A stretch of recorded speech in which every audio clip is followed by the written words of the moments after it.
നരകത്തിൽ നിന്ന് മോചിപ്പിക്കണേ അല്ലാഹു. അതുപോലെ കുത്തുബിയത്ത് ബൈക്കിലുണ്ട്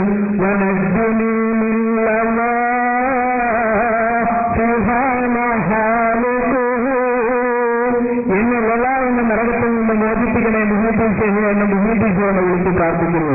ഇത് പ്രാർത്ഥനയാകുന്ന ആരാധനയാണ്. അതുപോലെ മുഹീദ്ദീൻ എന്നെ മുഹീദ്ദീൻ വിളിച്ച് പ്രാർത്ഥിക്കുന്നു. ഇത് പ്രാർത്ഥനയാകുന്ന ആരാധനയാണ്. അതുപോലെ ഒരു ചോദ്യം കൂടെ ഉണ്ട്. മുഹീദ്ദീൻ ഷേഖ് റഹ്മത്തുള്ളാഹി, ഈ ചോദ്യം കൂടി ചോദിച്ചത്, മുഹീദ്ദീൻ ഷേഖ് റഹ്മത്തുള്ളാഹി അലൈഹി ജീവിച്ചത് നബി സല്ലല്ലാഹു അലൈഹി വസല്ലം തങ്ങൾ വഫാത്തായി 500 വർഷങ്ങൾക്ക് ശേഷമാണ്. അപ്പോൾ മുഹീദ്ദീൻ ഷേഖിന്റെ പിതാവ് മുഹീദ്ദീൻ മാല കണ്ടിട്ടില്ല, കുത്തുബിയത്ത് ഓതിയിട്ടില്ല. അദ്ദേഹം മുസ്ലിം അല്ലേ? കുത്തുബിയത്ത് ഓതാത്തവൻ മുസ്ലിമല്ല, മുഹീദ്ദീൻ മാല ഇല്ലാത്തവൻ കാഫിറാണ് എന്ന് പ്രമേയം പാസാക്കുകയും ഇവിടുത്തെ സമസ്തക്കാർ മുജാഹിദുകളെ ചെറുതാക്കാൻ വേണ്ടി കളിയാക്കി പറയാറുണ്ട്. അതുപോലെ പിന്നെ വഹി അവസാനിച്ചത് മുഴുവൻ ഓരോന്നോരോന്ന് ചോദിച്ചു മറുപടി അല്ല, ഈ ചോദ്യം കൂടി ചോദിക്കാം. വഹി അവസാനിച്ചത് നബി സല്ലല്ലാഹു അലൈഹി വസല്ലം നമ്മളെ കാലത്തോടുകൂടി വഹി അവസാനിച്ചു. ഇവിടെ മുഹീദ്ദീൻ ഷേഖ് പറയുന്നത് വല്ലേ നീലത്തീനും ജന്മി വീണിട്ടോർക്ക് വാകൂടാവു തീരം നൽകും ഞാനെന്നോവർ എന്റെ നീരിതാരും നരകത്തിൽ നിന്ന് നരകത്തെ കാക്കും മാലക്ക് പറഞ്ഞോവർ. നരകത്തെ കാക്കുന്ന മാലിക്കെന്ന മലക്ക് പറഞ്ഞതായിട്ട് ഇവിടെ മുഹീദ്ദീൻ ഷേഖ് പറയുന്നു. പിന്നെ ഇതിന് എന്താണ് മറുപടി പറയണം? ഈ 3 ചോദ്യങ്ങൾക്കും മറുപടി പറയണം. അതുപോലെ വഹി അവസാനിച്ചതിന് ശേഷം എങ്ങനെയാണ് മുഹീദ്ദീൻ ഷേഖ് വഹി ഒക്കെ ഞാൻ പറഞ്ഞു. ഓരോന്ന് ചോദിച്ചില്ലെങ്കിൽ ഉത്തരം വളരെ ദീർഘമാവും. അത് കേൾക്കുന്ന ശ്രോതാക്കൾക്ക് അരോചകമാവും. അതുകൊണ്ടാണ് ഞാൻ ഓരോന്ന് ചോദിക്കാം. അല്ലാതെ നിങ്ങൾക്ക് തന്നെ നിങ്ങളെ സംശയം തീർത്തിട്ട് വിടുള്ളൂ. അപ്പൊ ഒന്നാമതിപ്പോ നമ്മൾ പറഞ്ഞത് പ്രാർത്ഥനയുടെ അർത്ഥമാണ്. ഞാൻ മറുപടി പറയട്ടെ. അതിപ്പോ അദ്ദേഹത്തിന് നല്ല മനസ്സിലായിട്ടുണ്ട്, അത് ഉറപ്പായി. അപ്പൊ ഇനി അദ്ദേഹത്തിന്റെ സംശയം എന്താ?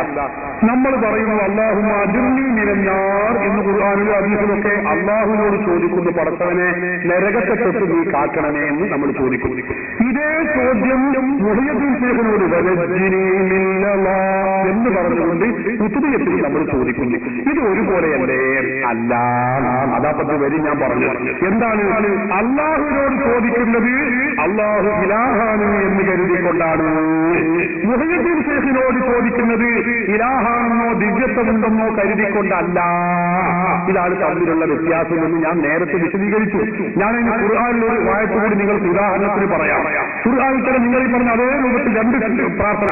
ഒന്ന്, റബ്ബനാ ലാ തുആഖിദ്നാ ഇൻ നസീനാ. ഖുർആൻ പറയുന്നു സൂറത്തുൽ ബഖറയുടെ അവസാനം, പടച്ചവനെ ലാ തുആഖിദ്നാ, ഞങ്ങളെ നീ പിടിച്ചു ശിക്ഷിക്കരുതേ റബ്ബേ, ഇൻ നസീനാ, ഞങ്ങൾ മറന്നാൽ. ഇത് അപ്പൊ അത് അല്ലാഹുള്ള പ്രാർത്ഥനയാണ്. ഇതേ രൂപത്തിൽ തന്നെ ശൈലിയിൽ തന്നെ ഖുർആൻ വേറൊരു പ്രാർത്ഥന പഠിപ്പിക്കുന്നു.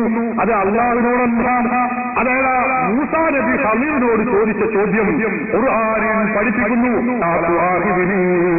എന്നെ നിങ്ങൾ പിടിച്ചു ശിക്ഷിക്കരുതേ, വിമാനസീറ്റു, ഞാൻ മറന്നതുകൊണ്ട് എന്നെ നിങ്ങൾ പിടിച്ചു ശിക്ഷിക്കരുതേ. അല്ലാഹുവോട് ചോദിച്ച അതേ പദപ്രയോഗം തന്നെ ഇവിടെ മൂസാ നബിയോട് മൂസാ നബി ഖലീലിനോട് ചോദിക്കുന്നു. എവിടെ?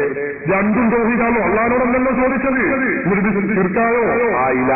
എന്താ കാരണം? അല്ലാഹുവിനോട് ചോദിക്കുമ്പോൾ അല്ലാഹു ഇലാഹാണ് എന്ന് വിശ്വസിച്ചുകൊണ്ടാണ് ചോദിക്കുന്നത്. മൂസാ നബി ഖലീലിനോട് ചോദിക്കുന്നതോ ഇലാഹാണ്, ദൈവമാണ് എന്ന് കരുതിക്കൊണ്ടല്ല. അതാണ് അതിന്റെ അർത്ഥം. ദൈവമാണ് എന്ന് കരുതിക്കൊണ്ടല്ല. നിങ്ങൾ എന്നെ പിടിച്ചു ശിക്ഷിക്കരുത് എന്നാണ് അതിന്റെയും അർത്ഥം. നോക്കൂ നിങ്ങൾ. അപ്പൊ പദങ്ങളിലല്ല വിഷയമുള്ളത്. ഞാൻ പറഞ്ഞതിന്റെ ആകത്തുക അതാണ്. പദപ്രയോഗമല്ല ഇവിടെ പ്രശ്നം. പിന്നെയോ വിശ്വാസമാണ്. വിശ്വാസം ദൈവമാണെന്നോ ദിവ്യത്വമുണ്ടെന്നോ കൽപ്പിച്ചുകൊണ്ടാണോ? എന്നാൽ അത് ശിർക്കാണ്. അത് കുഫ്റാണ്. അത് ഇസ്ലാമിൽ പുറത്തു പോകും. അത് ഇല്ലേ ശിർക്കാവൂല. പറയുന്ന പദം പ്രാർത്ഥനയായിരുന്നു.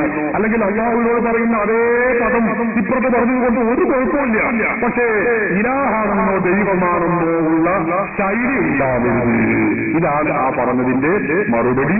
1-ാം ചോദ്യത്തിന്റെ മറുപടി. 2-ാം ചോദ്യം തരുന്നു. അപ്പോഴേക്കും വഹി കഴിഞ്ഞു അല്ലേ? വഹി കഴിഞ്ഞു.